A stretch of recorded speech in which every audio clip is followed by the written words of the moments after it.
The Socialist Equality Party took our presidential election campaign to southern West Virginia. The battles that coal miners fought here last century are recorded forever in such names as the Matewan Massacre, the Battle of Blair Mountain, and Bloody Mingo. Today, the area is mired in depression-like conditions, with mine closures, chronic joblessness, and a drug epidemic that has reduced life expectancy to nearly 10 years below the national average.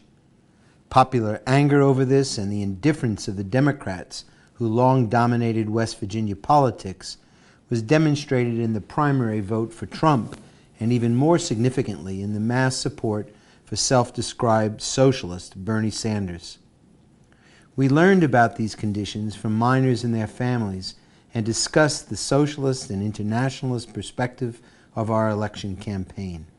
I was a mine foreman in the mines. I used to be able to go to work anywhere just about, but there's so many people out of jobs now, and if you don't know nobody, you ain't getting a job.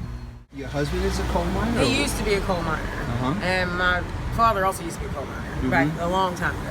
And what happened to him? He lost his job. I'm not sure what really happened to my father, but my husband lost his job like they were downsizing, just like my husband's sister, her husband also lost his job. They moved away. Like here, we got a 60-day warrant notice, and it's almost up. What's that mean? That means as of July the 14th, this month, we may not have a job. They may shut it down. It's been a tough road the last 4 or 5 years. I've worked out of state, 7 or 8 hours from home, stayed in my vehicles, had a tough time. A lot of people on welfare, that helps.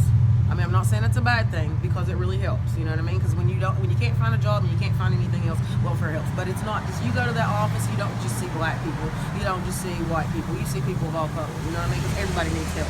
And that's the only place they can get it, because they can't get a job. By the time Obamacare kicked in, we had 80-20 medical, 90-10 medical. Now it's out of pocket. You're more or less paying for your own insurance. And where does it end? It just on and on and on, because now your wages have been cut, your insurance has been cut, you're paying everything out of pocket, and they take your hours away, so what are you going to do? Obama even cut out the extensions on the unemployment, everything. Heck, coal miners need that more now than anything. So tell me about the towns like Logan or Chelian, or where there once were tens of thousands of employed miners, and I think in the whole state there's only like 11,000 miners left. It's unbelievable. These little towns are the old saying ghost towns. That's basically what they are. The stores, the little small stores have had to close down. The mom and pops are gone. The family-owned businesses are very few, and those are on the last leg, it seems. Houses are empty and sitting in it's just a shame. A lot of these small places that used to bustle, and they're just absolutely nothing there now. I don't believe the coal mine's going to come back. I don't think Trump can help it. There's no one that's running for president that have no choice on who to vote for. And what about the generation coming after you? My generation, I worry about what my boys are going to do. Yeah, right. I emphasize school and education. They're going to have to leave here. There's no choice. Because the coal industry runs everything here. Once you take it away, there's no machine shops. These little mom and pop stores have all been shut down. You were 18 when you went in the mines. What does an 18-year-old do today? I don't know how they make it. I guess work at fast food, Walmart, something. Can't raise a family with that wage. No, sir, you can't. Young people are moving away, and so our age of our population is probably, I'm not sure of the numbers, but probably one of the highest in the state. In the union, because there's people the young people have to move out. Half the population moved off. Now we have disparity. People will steal from you. A lot of people's in the drug trade. The drugs that are coming down here are heroin. It's the cheapest drug available around here, and a lot of people are out of work. They have nothing no way to support themselves. They went to doctors or on drugs, and then their pain pills are cut off.